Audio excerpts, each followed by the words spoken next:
Praise the Lord. 45 സങ്കീർത്തനത്തിൻ്റെ 3 വാക്യം. വീരനായുള്ളവേ, നിന്റെ വാൾ അരക്കി കെട്ടുക, നിന്റെ തേജസ്സും നിന്റെ മഹിമയും തന്നെ. കർത്താവായ യേശുക്രിസ്തുവിന് മഹത്വം ഉണ്ടാകട്ടെ. യേശുക്രിസ്തുവിൻ്റെ നാമം എല്ലായ്പ്പോഴും മഹത്വപ്പെടുമാറാകട്ടെ. പ്രിയ സഹോദരങ്ങളെ, വിശുദ്ധ തിരുവെഴുത്തിൽ 45 സങ്കീർത്തനം അനുഗ്രഹീതമായ ഒരു സങ്കീർത്തനമാണ്. ഇത് കോരഹ് പുത്രന്മാർക്ക് ദൈവം കൊടുത്ത സങ്കീർത്തനമാണ്. ഇതൊരു മിശിഹ സങ്കീർത്തനമാണ്. പ്രവചന ആത്മാവിനാൽ രചിക്കപ്പെട്ടിരിക്കുന്ന സങ്കീർത്തനമാണ്. അനുഗ്രഹീതമായിരിക്കുന്ന ഈ മിശിഹ സങ്കീർത്തനത്തെ ഓർത്ത് കർത്താവിനെ സ്തുതിക്കുന്നു. കർത്താവാകുന്ന ദൈവത്തെക്കുറിച്ച്, യേശു ക്രിസ്തുവിനെ കുറിച്ച് പ്രമാണത്തിലും ചരിത്ര പുസ്തകങ്ങളിലും സങ്കീർത്തനങ്ങളിലും പ്രവചന പുസ്തകങ്ങളിലും അവനെക്കുറിച്ച് എഴുതിയിരിക്കുന്നു എന്ന് നമുക്ക് വിശുദ്ധ തിരുവെഴുത്തിലൂടെ, കർത്താവിൻ്റെ വാമൊഴിയിലൂടെ മനസ്സിലാക്കാൻ കഴിയുന്നതാണല്ലോ. പ്രിയരെ, ആ കർത്താവിനെ കുറിച്ചുള്ള സത്യവചനത്തിൻ്റെ ചില ഭാഗങ്ങളാണ് നമ്മൾ ഇവിടെ വായിച്ചുകൊണ്ടിരിക്കുന്ന 45 സങ്കീർത്തനം. അതിൻ്റെ 3 വാക്യത്തിൽ വീരനായുള്ളവേ, നിന്റെ വാൾ അരക്കി കെട്ടിക്കൊള്ളുക. ഇവിടെ വീരനായുള്ളവേ എന്ന് വിളിച്ചിരിക്കുന്നത് നസറനായ യേശു ക്രിസ്തുവിനെയാണ്. പ്രിയ സഹോദരങ്ങളെ, നസറനായ യേശു ക്രിസ്തു നമ്മുടെ സ്ഥാനാധിപതിയായിട്ടാണ് ഭൂമിയിൽ മനുഷ്യനായിട്ട് ജനിച്ചത്. അവൻ ദൈവമായി, ഫിലിപ്പിയ ലേഖനത്തിൽ പറയുന്നു, അവൻ ദൈവമായിരിക്കെ ദൈവത്തോടുള്ള മഹത്വം പിടിച്ചുകൊള്ളണം എന്ന് വിചാരിക്കാതെ. എന്ന് പറഞ്ഞാൽ വേറൊരു ദൈവം എന്നല്ല അർത്ഥം. മനുഷ്യരായ നമുക്ക്, ആദമിൻ്റെ തലമുറയാകുന്ന നമുക്ക്, നിമ്രോദിൻ്റെ കാലത്ത്, നോഹയുടെ കാലത്തിന് ശേഷം നിമ്രോദിൻ്റെ കാലത്ത് ദൈവം ബാബേൽ ഗോപുരത്തോടുള്ള ബന്ധത്തിൽ ഭാഷ കലക്കി കളഞ്ഞപ്പോൾ നമ്മൾ ഇന്ന് ലോകത്തിൽ കാണുന്ന സകല ഭാഷകളും ദൈവത്താൽ കലക്കപ്പെട്ടിരിക്കുന്ന, അല്ലെങ്കിൽ ദൈവം ശപിച്ചിരിക്കുന്ന ഭാഷകളാണ്, കലക്കപ്പെട്ട ഭാഷകളാണ്. അതുകൊണ്ട് ഈ ഭാഷകൾക്കെല്ലാം ഒരുപാട് പരിമിതികളുണ്ട്. പരിമിതികളുടെ ഭാഷയിലൂടെ നമുക്കത് ദൈവത്തിൻ്റെ ആത്മാവിന് മനസ്സിലാക്കി തരണമെങ്കിൽ ആ പരിമിതിയിൽ നിന്നുകൊണ്ട് മാത്രമേ ദൈവം അത് ചെയ്യത്തുള്ളൂ. അതുകൊണ്ട് ദൈവത്തിന് പരിമിതി ഉണ്ടെന്നല്ല, മനുഷ്യൻ്റെ ഭാഷകൾക്കും മനുഷ്യനും പരിമിതിയുണ്ട്. മനുഷ്യനുള്ളതിനെല്ലാം പരിമിതിയുണ്ട്. അപ്പോൾ പരിമിതിയില്ലാത്ത ദൈവത്തിന് പരിമിതിയുള്ള ഭാഷയിലൂടെ നമ്മളോട് സംസാരിക്കാൻ ഇഷ്ടമെങ്കിൽ നമ്മൾ സ്വീകരിക്കുക തന്നെ ദൈവഹിതം. പ്രിയരെ, അല്പം കൊണ്ടാകട്ടെ അധികം ഉണ്ടാകട്ടെ,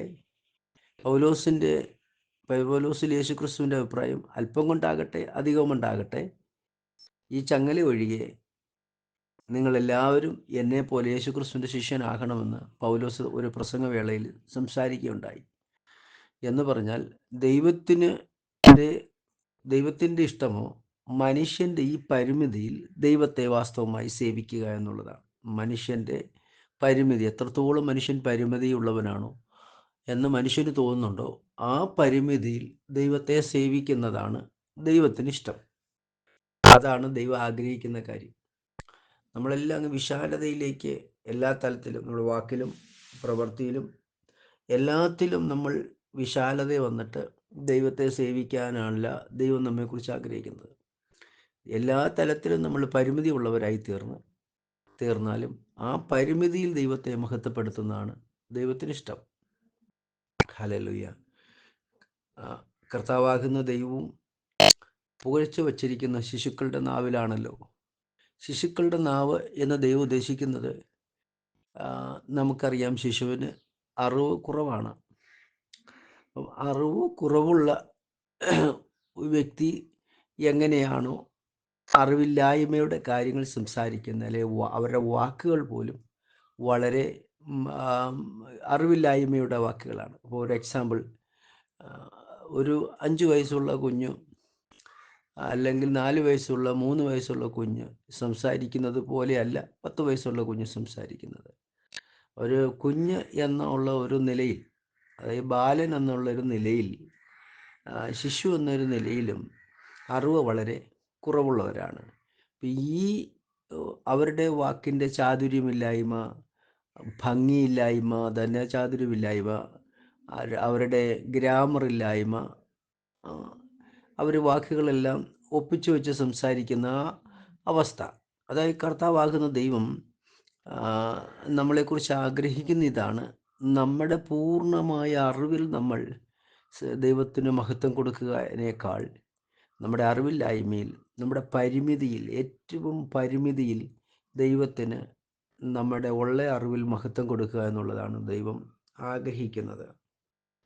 സ്തോത്രം. അതിൻ്റെ കാരണം, എല്ലാം അറിഞ്ഞുകൊണ്ടിരുന്ന, എല്ലാം മനസ്സിലാക്കിക്കൊണ്ടിരുന്ന, കർത്താവിൻ്റെ വചനം തന്നെ ജ്ഞാനസമ്പൂർണ്ണമെന്ന് വിശേഷിക്കപ്പെടുന്ന നമ്മുടെ ശത്രുവും ദൈവത്തിൻ്റെ ശത്രുവുമാകുന്ന സാത്താൻ കർത്താവിനെ പകച്ച് ദൈവത്തിൻ്റെ പ്രവൃത്തിക്ക് വിരോധമായി ജീവിച്ചതുകൊണ്ട് ദൈവശരീരമാകുന്ന നമ്മളെ, അല്ലെങ്കിൽ ദൈവത്തെ വാഴ്ത്തുവാൻ ദൈവം തിരഞ്ഞെടുക്കപ്പെട്ട നമ്മളെ ഈ ഭൂമിയിൽ ഏറ്റവും പരിമിതിയുള്ളവരായി, ഏറ്റവും അറിവില്ലാത്തവരായി സൃഷ്ടിച്ചിട്ട്, ഹല്ലേലൂയ, ഈ അറിവില്ലായ്മയിലൂടെ ദൈവത്തെ മഹത്വപ്പെടുത്തുവാൻ ദൈവം ആഗ്രഹിക്കുന്നു.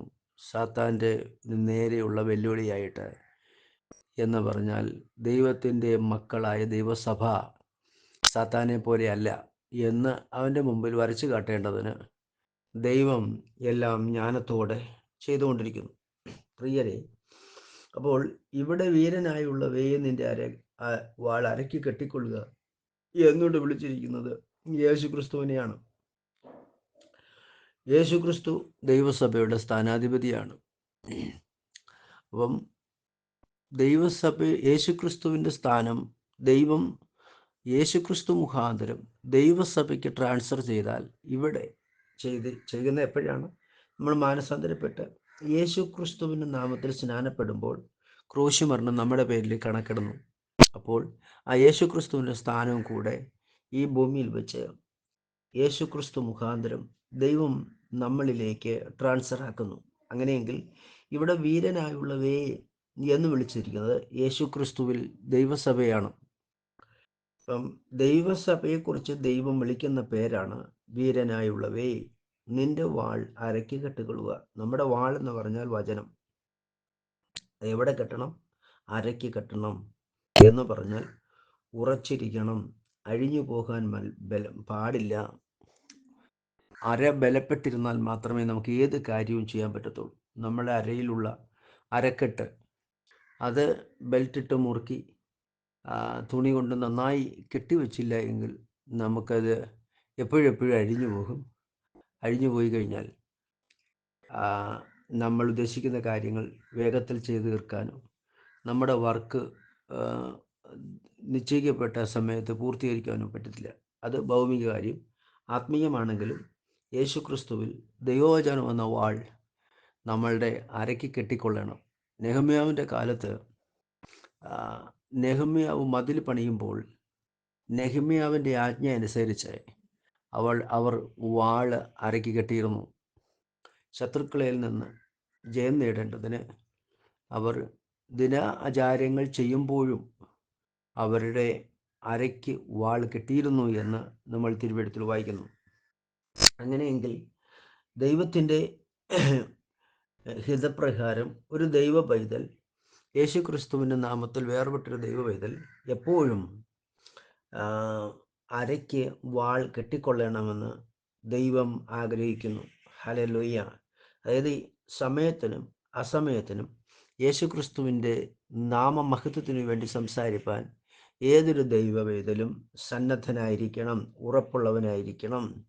അത് അല്പത്തിലായാലും അധികത്തിലായാലും കർത്താവായ യേശു ക്രിസ്തുവിനെ മഹത്വപ്പെടുത്തുവാൻ ഏതൊരു ദൈവവേദലും ഒരുങ്ങിക്കൊള്ളണം, അല്ലെങ്കിൽ ഒരുക്കപ്പെട്ട വ്യക്തിയായി നിലകൊള്ളണം. ഇത് കർത്താവ് ആഗ്രഹിക്കുന്നത്. അപ്പോൾ വീരനായുള്ളവ, എവിടെ വീരനായുള്ളവ എന്ന് വിളിച്ചിരിക്കുന്നത് നമ്മൾ ചിന്തിച്ചല്ലോ, യേശു ക്രിസ്തുവിൽ ദൈവസഭയാണ്.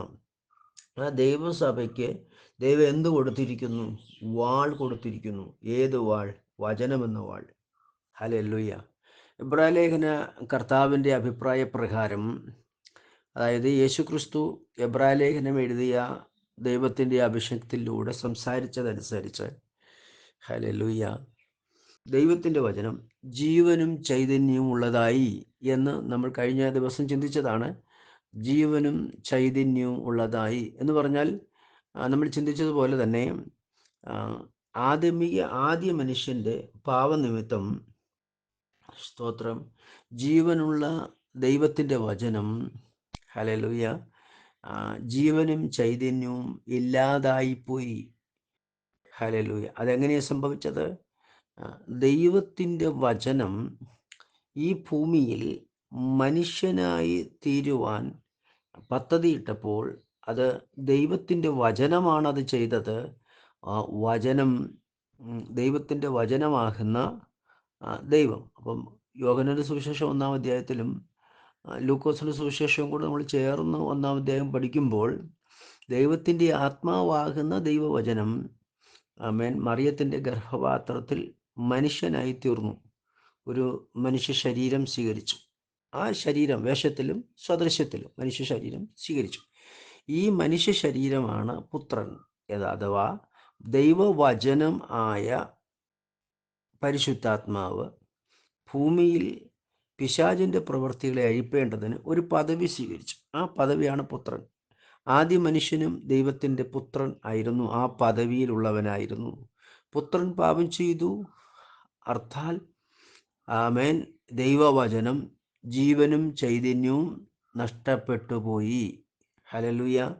അപ്പം ദൈവത്തിൻ്റെ കാഴ്ചപ്രകാരമായി, എന്ന് വെച്ചാൽ ദൈവത്തിൻ്റെ വചനത്തിന് ജീവനില്ലെന്നല്ല അർത്ഥം. ഹല്ലേലൂയ. ദൈവത്തിൻ്റെ പൂർണ്ണമായ ദൈവീയ കാഴ്ചപ്രകാരം, സ്തോത്രം, ആമേൻ, ദൈവത്തിൻ്റെ വചനം ജീവനും ചൈതന്യവും നഷ്ടപ്പെട്ടുപോയി. ഈ നഷ്ടപ്പെട്ടുപോയ ദൈവത്തിൻ്റെ വചനത്തിൻ്റെ ചൈതന്യം വീണ്ടെടുക്കാനാണ് ദൈവം മനുഷ്യനായി ഭൂമിയിൽ വെളിപ്പെട്ടത്. യേശുക്രിസ്തു അവതരിച്ചതല്ല. അവതാരം മനുഷ്യർക്കുള്ളതാണ്, സ്ത്രീ പുരുഷന്മാർക്കുള്ളതാണ്. എന്നാൽ യേശുക്രിസ്തു അവതരിച്ചതല്ല, യേശുക്രിസ്തു വെളിപ്പെട്ടതാണ്. ദൈവം മനുഷ്യർക്ക് കൊടുത്ത ദൈവത്തിൻ്റെ വെളിപ്പാടാണ് യേശുക്രിസ്തു. അതുകൊണ്ട് വിശുദ്ധ തിരുവെഴുത്ത് പറയുന്നു, ദൈവം മനുഷ്യനായി വെളിപ്പെട്ടോ. വിശുദ്ധ തിരുവെഴുത്ത് പറയുന്നു, വെളിപ്പാടെന്ന ഒരു പുസ്തകം തന്നെ നമുക്കുണ്ട്. അതിൻ്റെ അർത്ഥം എന്താണ്? മറ നീക്കുക. എന്താണ് മറ? ദൈവവും മനുഷ്യനുമായിട്ട് ഒരു മറയുണ്ടായിരുന്നു എന്നുവരെ. യേശുക്രിസ്തു ക്രൂശിൽ മരിക്കുന്നത് വരെയും മരിച്ചടക്കപ്പെട്ട് ഉയർത്തെഴുന്നേൽക്കുന്നത് വരെയും മനുഷ്യനും ദൈവവുമായിട്ട് ഒരു മറയുണ്ടായിരുന്നു. അതുകൊണ്ട് തേജോവനായ കർത്താവിനെ യഹൂദന്മാർ തിരിച്ചറിയാതെ പോയി, പ്രമാണികൾ തിരിച്ചറിയാതെ പോയി. അത് മറയുള്ളത് കൊണ്ടാണ്. തേജോവനായ കർത്താവിനെക്കുറിച്ച് ശിഷ്യന്മാർ തിരിച്ചറിയാതെ പോയി. അതെന്തുകൊണ്ടാണ്? മറയുള്ളത് കൊണ്ടാണ്.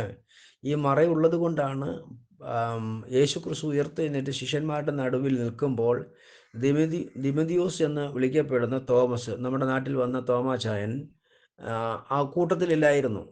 അവൻ പറഞ്ഞു, ഞാൻ അവൻ്റെ ആണിപ്പഴുതിൽ കാണാതെയും അവൻ്റെ വിലാപ്പുറത്ത് കൈയിടാതെയും അത് കൈയിടാതെയും ഇരുന്നാൽ ഞാനെന്ത് ചെയ്യത്തില്ല? വിശ്വസിക്കത്തില്ല. അത് കൈയിടുകയും എനിക്ക് ചെയ്താൽ മാത്രമേ എനിക്ക് അവനെ വിശ്വസിക്കാൻ പറ്റത്തുള്ളൂ. അതിന് കാരണം, യേശു ഈ ഭൂമിയിൽ 33.5 വർഷം ജീവിച്ചിരിക്കുമ്പോഴും തൻ്റെ ദൈവത്വം ഒരു മറയാക്കി മാറ്റി വച്ചിരുന്നു. അത് മനുഷ്യർക്ക് വെളിപ്പെടുത്തി കൊടുത്തിരുന്നില്ല. ഹല്ലേലൂയ. എന്നാൽ ശീമോൻ പത്രോസിനും യാക്കോബിനും യോഹന്നാനും ദൈവം അത് മറുരൂപമലയിൽ വെച്ച് വെളിപ്പെടുത്തി കൊടുത്തിരുന്നു. എന്നെ കേൾക്കുന്ന എൻ്റെ പ്രിയ സഹോദരങ്ങളെ, ആമേൻ. അപ്പോൾ അങ്ങനെയെങ്കിൽ കർത്താവാകുന്ന ദൈവത്തിൻ്റെ വെളിപ്പാട് പുസ്തകമെന്ന് പറയുമ്പോൾ തന്നെ അത് ദൈവസഭയ്ക്കുള്ളതാണ്. എന്താണ് അതിൻ്റെ അർത്ഥം? ദൈവവും മനുഷ്യനുമായിട്ട് പാപം സംബന്ധിച്ചുണ്ടായ മറ. ഹല്ലേലൂയ. ആദ്യ മനുഷ്യൻ പാപം ചെയ്തിട്ട് ദൈവസന്നിധിയിൽ നിന്ന് അവൻ ത്യജിക്കപ്പെട്ട് അവനാൽ ഭൂമി ശപിക്കപ്പെട്ടു എന്ന് കർത്താവിൻ്റെ വാക്ക് ഉച്ചരിക്കപ്പെട്ട നിമിഷം മുതൽ മനുഷ്യന് ദൈവത്തെ കാണാനും ദൈവവും മനുഷ്യനുമായിട്ടുള്ള നേരിട്ടുള്ള സമ്പർക്കം നഷ്ടപ്പെടുവാനും കാരണമായി തീർന്നു. ഇക്കാരണങ്ങളാൽ പിന്നെ മനുഷ്യവർഗത്തിന് ദൈവത്തെ കാണാൻ കഴിയാതെ പോയി. ആകയാൽ അന്നുവരെയും അവൻ ഒരു മറയിൽ നിന്നുകൊണ്ടാണ് ദൈവം മനുഷ്യനുമായി ഇടപെട്ടത്. എന്നാൽ യേശു ക്രിസ്തുവിൻ്റെ തേജസ്വീകരണത്തിന് ശേഷം ആ മറ നീങ്ങിപ്പോയി. അതായത് നമ്മുടെ കർത്താവ് നമുക്ക് വേണ്ടി നമ്മുടെ പാവങ്ങളെ വഹിച്ച് നമുക്ക് വേണ്ടി മരിച്ച് അടക്കപ്പെട്ട് ഉയർത്തെഴുന്നേറ്റ് കഴിഞ്ഞപ്പോൾ നമ്മുടെ മുമ്പിലുള്ള ആ മറ നമ്മുടെ മുമ്പിൽ നീക്കപ്പെട്ടപ്പോഴാണ് എന്ത് ലഭിച്ചത്? വെളിപ്പാട് ഉണ്ടായത്. അതായത് മറ നീക്കലുണ്ടായത്. ദൈവത്തിൻ്റെ കൃപയാൽ ഇന്ന് നമ്മൾ മറ നീക്കപ്പെട്ട അനുഭവത്തിൽ മുന്നോട്ട് പോകുന്നു. സ്തോത്രം. ന്യായപ്രമാണ കാലത്ത് ദൈവത്തെ അന്വേഷിച്ചു കൊണ്ടിരിക്കണമായിരുന്നു, കണ്ടെത്താൻ കഴിയത്തില്ലായിരുന്നു. എന്നാൽ ഇന്നങ്ങനെയല്ല. ഇന്ന് മനുഷ്യർ, ദൈവത്തിൻ്റെ മക്കളാകുന്ന നമ്മൾ ദൈവത്തെ അന്വേഷിച്ച് കണ്ടെത്തുകയല്ല, ദൈവം നമ്മളെ അന്വേഷിച്ച് കണ്ടെത്തി മറ നീക്കി നമ്മുടെ മുമ്പിൽ പ്രത്യക്ഷനാകുകയാണ് ചെയ്തത്. അത് ദൈവത്താൽ തിരഞ്ഞെടുപ്പ് പ്രാപിക്കപ്പെട്ട ഏവർക്കും ഈ ഭാഗ്യം ലഭിപ്പാൻ ദൈവം സഹായിക്കുന്നു. ഹല്ലേലൂയ. ദൈവത്താൽ തിരഞ്ഞെടുക്കപ്പെടാത്തവർ എന്ന് പറഞ്ഞാൽ മുൻനിർണയപ്രകാരം ഇല്ലാത്തവർക്ക്, നിർണയപ്രകാരം വിളിയില്ലാത്തവർക്ക് ഈ ദൈവിക അവകാശം ലഭിക്കില്ല. അവരും ഇന്നും എന്ത് ചെയ്യുന്നു? തപ്പി നടക്കിക്കൊണ്ടിരിക്കുന്നു. ദൈവം മറ നീക്കി നമ്മുടെ മുമ്പിൽ തന്നെ വെളിപ്പെടുത്തിയിട്ടും അവർ പറയുന്നു, അല്ല, അത് വെറും ഒരു മനുഷ്യനാണ്, അവൻ ദൈവമല്ല എന്ന് പറയുന്നു. അതിൻ്റെ കാരണം എന്താണ്? അവൻ ദൈവമാണെന്ന് പറയണമെങ്കിൽ നമ്മുടെ മുമ്പിൽ മറ നീങ്ങണം.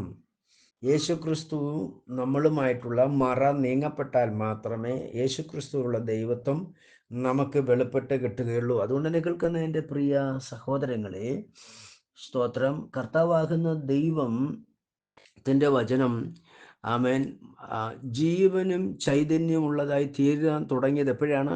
യേശുക്രിസ്തു ആമേൻ നമ്മുടെ പാപങ്ങൾക്ക് വേണ്ടി മരിച്ച് അടക്കപ്പെട്ട് ഉയർത്തെഴുന്നേറ്റ്.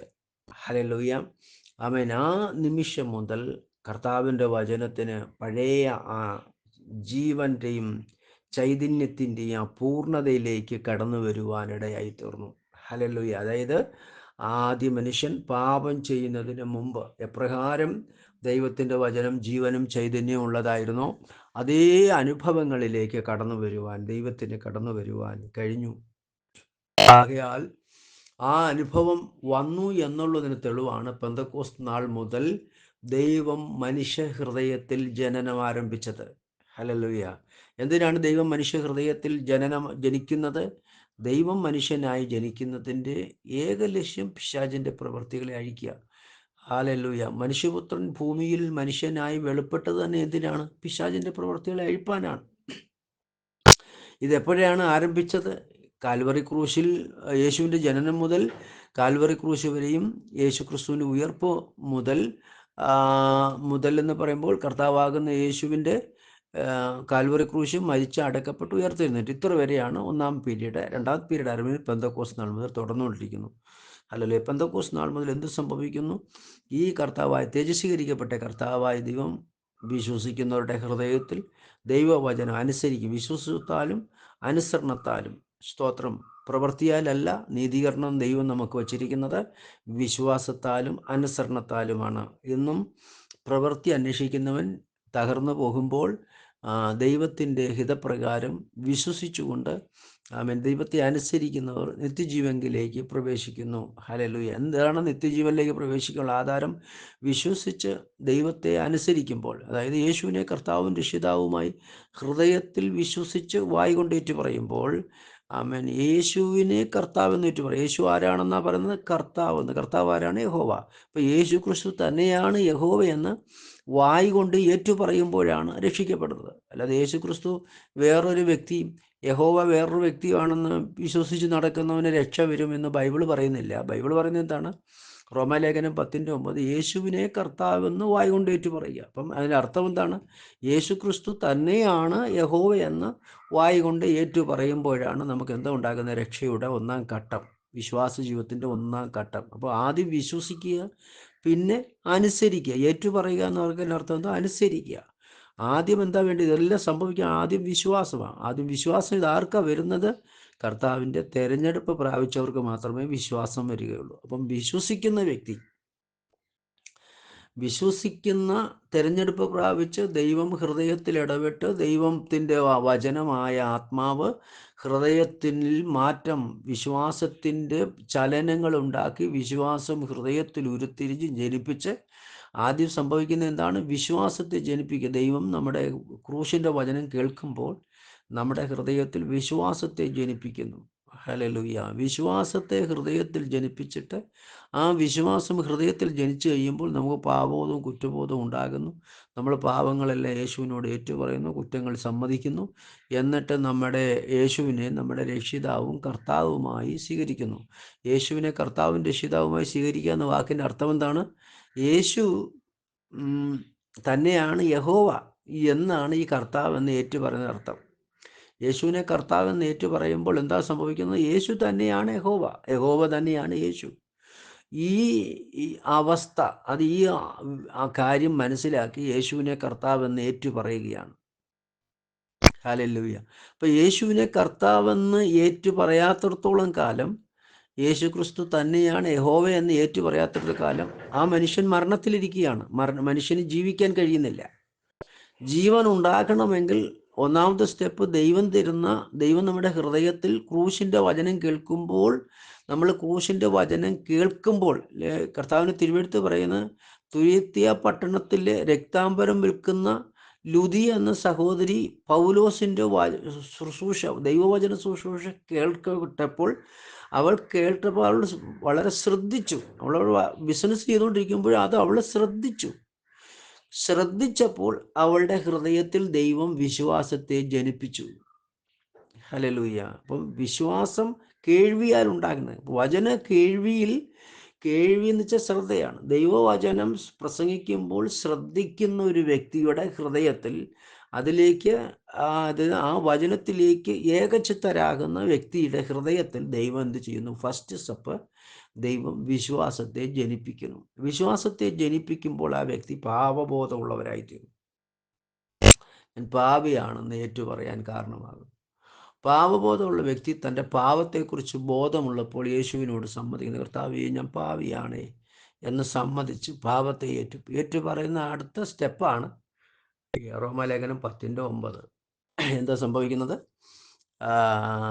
റോമാലേഖനം 10:9 യേശുവിനെ കർത്താവെന്ന് ഹൃദയത്തിൽ വിശ്വസിച്ച് രക്ഷയ്ക്കായി വായി കൊണ്ട് ഏറ്റുപറയുക. രക്ഷയ്ക്കായി ഏറ്റുപറയുന്ന സന്ദർഭത്തിൽ എന്താ സംഭവിച്ചെന്ന് തിരുവെഴുത്ത് പറയുന്നത്?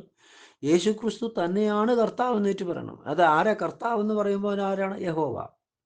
യേശു ക്രിസ്തു തന്നെയാണ് യഹോവ എന്ന് ഏറ്റുപറയുമ്പോഴാണ് നമുക്ക് രക്ഷ ഉണ്ടാകുന്നത്. നമ്മുടെ നമ്മളിലേക്ക്, അതായത് നാം എന്ന ശരീരത്തിലേക്ക് ജീവൻ പ്രവേശിക്കും. നമ്മുടെ ദേഹിയിലേക്ക് ജീവൻ പ്രവേശിക്കുന്നത്. ഹല്ലേലൂയ. അതുകൊണ്ട് നമ്മുടെ ആത്മാവ് വീണ്ടും ജനിച്ചില്ല. നമ്മുടെ ഹൃദയത്തിലാണ് വിശ്വാസം ഉണ്ടായത്, നമ്മളിലാണ് വിശ്വാസം ഉണ്ടായത്. ഏറ്റുപറഞ്ഞത് ദേഹിയാണ്. അപ്പം ദേഹിയിലേക്ക് ജീവൻ വന്നു. ആ ദേഹി ശരീരത്തിൽ വസിക്കുന്നുണ്ട്. ശരീരത്തിലും ഹൃദയത്തിൽ എന്ത് വന്നു? ജീവൻ വന്നു. ആ ജീവൻ ഉണ്ടാകേണ്ടതിനാണ് നമ്മൾ ഇതിൽ യേശുവിനെ കർത്താവെന്ന് ഏറ്റുപറയുന്നത്. ദൈവം അവനെ മരിച്ചവരിൽ നിന്ന് ഉയർപ്പിക്കുകയും ഉയർത്തെഴുന്നേൽപ്പിച്ചു എന്നും ഈ രക്ഷയ്ക്കായി യേശുവിനെ കർത്താവെന്ന് ഏറ്റുപറയുകയും ചെയ്യണം. അപ്പോൾ ഇത് സംഭവിക്കുമ്പോൾ നമ്മൾ എന്തുണ്ടാകും? ജീവൻ പ്രവേശിക്കും. ജീവൻ പ്രവേശിച്ചുകൊണ്ട് നമ്മൾ ജീവനുള്ളവരായോ? ഇല്ല. ജീവനുള്ളവരായി തീരണമെങ്കിൽ യേശു ക്രിസ്തു അത് ആരുടെ പേരാണ്? പിതാവിൻ്റെയും പുത്രൻ്റെയും പരിശുദ്ധാത്മാവിൻ്റെയും പേരാണ് യേശു ക്രിസ്തു. ഈ യേശു ക്രിസ്തു എന്ന പേരിൽ സ്നാപകൻ നമ്മെ സ്നാനപ്പെടുത്തുകയും ചെയ്യുമ്പോൾ നമുക്ക് ഒന്നാമത് പാപമോചനം ലഭിക്കുന്നു. രണ്ടാമത് നമ്മൾ യേശു ക്രിസ്തു എന്ന പേരിനെ ധരിക്കുന്നു. മൂന്നാമത് നമ്മൾ യേശു ക്രിസ്തുവിനോട് ചേരുന്നു. ഈ 3 കാര്യങ്ങൾ നടക്കുമ്പോൾ നമ്മളിൽ, അതായത് നമ്മുടെ ദേഹത്തിലും ദേഹിയിലുള്ള പാപങ്ങൾ മോചിക്കപ്പെടുന്നു. പാപമോചനം ലഭിക്കുന്ന ക്ഷണം യേശു ക്രിസ്തുവിൻ്റെ ആത്മാവ് അഥവാ പരിശുദ്ധാത്മാവിനെ ദൈവം നമ്മുടെ ഹൃദയത്തിലേക്ക് അയക്കുന്നു. പത്രോസിൻ്റെ ഉപദേശം എന്താണ്? നിങ്ങൾ മാനസാന്തരപ്പെടുക, യേശുവിനെ കർത്താവെന്ന് ഏറ്റുപറയുക. അതാണ് മാനസാന്തരം. മാനസാന്തരപ്പെട്ട വ്യക്തി പാപങ്ങളുടെ മോചനത്തിന് യേശുക്രിസ്തുവിൻ്റെ നാമത്തിൽ സ്നാനമേൽക്കുക. എന്നാൽ യേശുക്രിസ്തുവിൻ്റെ നാമം പറഞ്ഞ് സ്നാനപ്പെട്ടാൽ, അല്ലെങ്കിൽ അതായത് യേശുക്രിസ്തുവിൻ്റെ നാമം പറഞ്ഞ് സ്നാപകൻ ഏതൊരു വ്യക്തിയെ സ്നാനപ്പെടുത്തിയാൽ ആ സമയത്ത് വിശ്വസിക്കുന്നവരുടെ ഹൃദയത്തിലേക്ക് പരിശുദ്ധാത്മാവെന്ന ദാനത്തെ ദൈവം അയക്കും. ഇത് ഗബ്രിയേൽ ദൂതൻ മറിയത്തിൻ്റെ ഗർഭപാത്രത്തിൽ മറിയത്തിലേക്ക് പരിശുദ്ധാത്മാവിനെ അയച്ചു. ദൈവശക്തി അവളുടെ ഗർഭപാത്രത്തിൽ നീളിട്ടതുപോലെ തന്നെയാണ്. അതായത് വിശുദ്ധ തിരുവെഴുത്തിൽ യേശുക്രിസ്തുവിൻ്റെ ആത്മാവ് യോഹന്നാൻ സുവിശേഷത്തിൽ പറഞ്ഞ വചനം ജഡമായി തീർന്നതാണ്. ഇത് എവിടെ ജഡമായി തീർന്നത്? ഗർഭപാത്രത്തിൽ. ഇതേപോലെ തന്നെ വിശ്വസിക്കുന്നവരുടെ ഹൃദയത്തിൽ വചനം ജഡമായി തീരുക, അതായത് പരിശുദ്ധാത്മാവെന്ന യേശുക്രിസ്തുവിനെ ഹൃദയത്തിലേക്ക് അയക്കുക. യേശുക്രിസ്തു എന്ന പരിശുദ്ധാത്മാവിനെ ഹൃദയത്തിലേക്ക്, അത് വചനമാകിയാൽ, അവൻ വചനമാകിയാൽ ആ വചനത്തെ ഹൃദയത്തിലേക്ക് അയക്കുമ്പോൾ നമ്മുടെ ഹൃദയത്തിൽ ഈ യേശുക്രിസ്തു എന്ന ദൈവവചനമെന്ന ജീവിപ്പിക്കുന്ന ആത്മാവിനാൽ നമുക്കൊരു ജനനം നടക്കും. ഇതിനെയാണ് വീണ്ടും ജനനം എന്ന് പറയുന്നത്. ആ വീണ്ടും ജനനം നടക്കുന്ന നിമിഷം മുതലാണ് ദൈവത്തിൻ്റെ വചനം ജീവനും ചൈതന്യമുള്ളതായി തീരുന്നതും വീരനായി തീരുന്നതും. അപ്പോൾ നമ്മൾ വായിച്ച സങ്കീർത്തന ഭാഗത്തിന്റെ 3-ാം വാക്യം, വീരനായുള്ളവയെ. വീരനായി തീർന്ന ആരാണ് ഈ വീരനായുള്ളവയെ എന്ന് വിളിച്ചിരിക്കുന്നത്? ആരെക്കുറിച്ചാണ് പറഞ്ഞിരിക്കുന്നത്?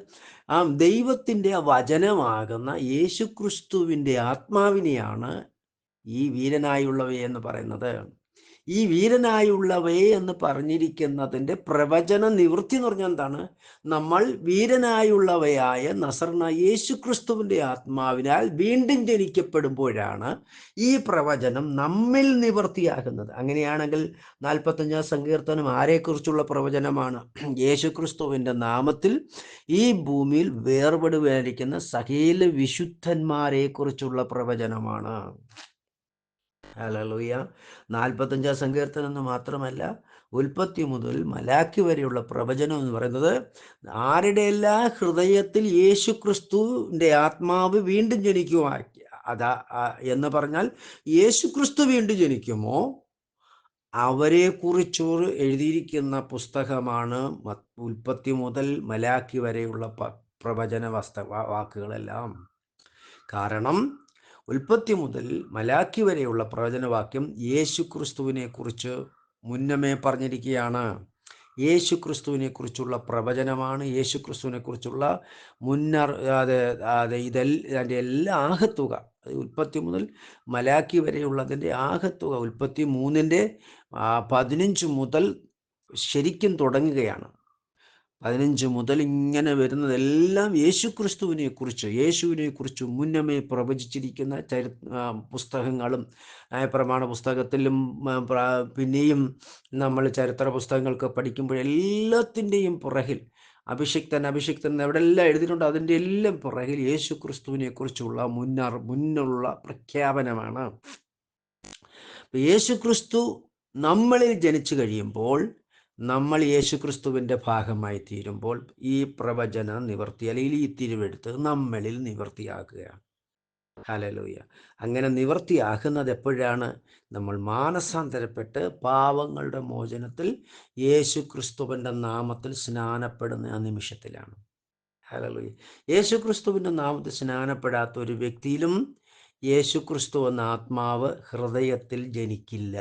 കാരണം യേശുക്രിസ്തുവിൻ്റെ നാമത്തിൽ സ്നാനപ്പെടാത്ത ഒരു വ്യക്തി സ്നാനപ്പെടാതിരിക്കുന്നിടത്തോളം കാലം ആ വ്യക്തി പാപിയാണ്. പാപിയുടെ ഹൃദയത്തിൽ യേശുക്രിസ്തു ജനിക്കില്ല. ആകയാൽ ആ വ്യക്തി വീണ്ടും ജനിക്കില്ല. പാവമുള്ള യേശുക്രിസ്തുവിൻ്റെ നാമം പറഞ്ഞ ഏതൊരു വ്യക്തി സ്നാനപ്പെടാതിരിക്കുന്നു, അല്ലെങ്കിൽ സ്നാനപ്പെടുത്താതിരിക്കുന്നു, അപ്പോൾ സ്നാപകനാണ് ഇതിൻ്റെ പ്രധാന ഘടകം. വ്യക്തിയേക്കാൾ സ്നാപകനാണ് പ്രധാന ഘടകം. സ്നാപകന്മാർ എങ്ങനെ സ്നാനപ്പെടുത്തിയിരിക്കുന്ന ഒരു വ്യക്തിയും സ്വർഗത്തിൽ പോകത്തില്ല. കാരണം എന്ന് പറഞ്ഞാൽ എന്താണ്? ഈ സ്നാനപ്പെട്ട വ്യക്തിയുടെ പാപം അപ്പോഴും അവരിയ്ക്കുകയാണ്. തിരുവെഴുത്ത് പറയുന്നത് എന്താണ്?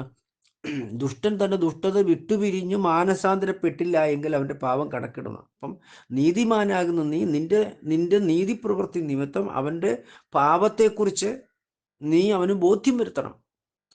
നിന്റെ പ്രവൃത്തി യേശുക്രിസ്തുവിൻ്റെ പ്രമാണത്തിന് വിരുദ്ധമാകിയാൽ, യേശുക്രിസ്തുവിൻ്റെ നാമമില്ലാതെ സ്നാനപ്പെടുത്തുന്ന ഒരു വ്യക്തി യേശുക്രിസ്തുവിൻ്റെ ഹിതത്തിന് വിരോധമായി പ്രവർത്തിക്കുന്നത് കൊണ്ട് സ്നാനപ്പെടുന്ന വ്യക്തിക്ക് യേശുക്രിസ്തുവിൻ്റെ നാമത്തിലല്ലാതെ സ്നാനപ്പെടുന്നത് കൊണ്ട് ഈ സ്നാനപ്പെടുത്തുന്ന വ്യക്തി തന്നെ ഈ സ്നാനപ്പെട്ട വ്യക്തിയുടെ പാപം വഹിക്കണം എന്ന് പറഞ്ഞാൽ, ആ വ്യക്തി ഈ സ്നാനപ്പെടുത്തിയ വ്യക്തി ഒരു കാരണവശാൽ സ്വർഗ്ഗത്തിൽ പോവുകയില്ല. കാരണം ഈ സ്നാനപ്പെട്ട വ്യക്തിയുടെ പാപങ്ങൾ മോചിക്കപ്പെടുവാൻ തടസ്സക്കാരൻ ഈ സ്നാനപ്പെടുത്ത വ്യക്തിയാണ്. കാരണം ദൈവവചന വിരുദ്ധമായിട്ട് സ്നാനപ്പെടുത്തി. യേശുക്രിസ്തുവിൻ്റെ കൽപ്പന എന്താണ്? നിങ്ങൾ പുറപ്പെട്ട് പിതാവിൻ്റെയും പുത്രൻ്റെയും പരിശുദ്ധാത്മാവിൻ്റെയും പേരിൽ സ്നാനപ്പെടുത്താനാണ്. അതായത് പേരെന്നും പറഞ്ഞു മുക്കാനല്ല കർത്താവ് പറഞ്ഞത്. കർത്താവ് അങ്ങനെ പറഞ്ഞിട്ടില്ല. കർത്താവ് പറഞ്ഞ എന്താണ്? നിങ്ങൾ പുറപ്പെട്ട് പിതാവിൻ്റെയും പുത്രൻ്റെയും പരിശുദ്ധാത്മാവിൻ്റെയും പേരിൽ സ്നാനപ്പെടാൻ. എന്നെ കേൾക്കുന്ന എൻ്റെ സഹോദരൻ, നിങ്ങളോട് ഞാൻ ചോദിക്കുകയാണ്, എന്താണ് പിതാവിൻ്റെയും പുത്രൻ്റെയും പരിശുദ്ധാത്മാവിൻ്റെയും പേര്? പേരെന്ന് പറഞ്ഞാൽ നാമമാണോ? പേരെന്ന് പറഞ്ഞാൽ യേശുക്രിസ്തു എന്നാണ്. ഇത് ശിഷ്യന്മാരെ പഠിപ്പിച്ചിട്ടാ യേശു ക്രൂശീകരണത്തിൽ കിടന്നത്. പിതാവിൻ്റെ പേരെന്താണെന്നും പിതാവിൻ്റെ പേരിലാണ് പുത്രനെ അയച്ചിരിക്കുന്നതും പിതാവിൻ്റെയും പുത്രൻ്റെയും പേരിലാണ് പരിശുദ്ധാത്മാവിനെ അയച്ചിരിക്കുന്നതെന്നും യേശു ക്രിസ്തു ശിഷ്യന്മാരെ പഠിപ്പിച്ചിട്ട് പോയതുകൊണ്ടാണ് പത്രോസ് പെന്തക്കോസ്ത് നാളിൽ എഴുന്നേറ്റ് നിന്ന് യേശു ക്രിസ്തുവിൻ്റെ പേരിൽ സ്നാനപ്പെടാൻ കൽപ്പിച്ചത്. ഹല്ലേലൂയ. അതുകൊണ്ട് യേശു ക്രിസ്തുവിന് അത് സ്നാനപ്പെടുന്നവർക്ക് ലഭിക്കുന്നത് അതിശ്രേഷ്ഠമായ അനുഭവമാണ്. എന്താണ് അതിശ്രേഷ്ഠ മഹിമയേറിയ അനുഭവം എന്ന് ഞാൻ പറയുന്നതിൻ്റെ താല്പര്യം, ആദമിക പാപം, ഏദേനിലെ പാപം, ഇതാ ലോകത്തിൻ്റെ പാപം ചുമക്കുന്ന ദൈവത്തിൻ്റെ കുഞ്ഞാടെന്ന് യോഹന്നാൻ സ്നാപകൻ വിളിച്ചു പറഞ്ഞ യേശു ക്രിസ്തു.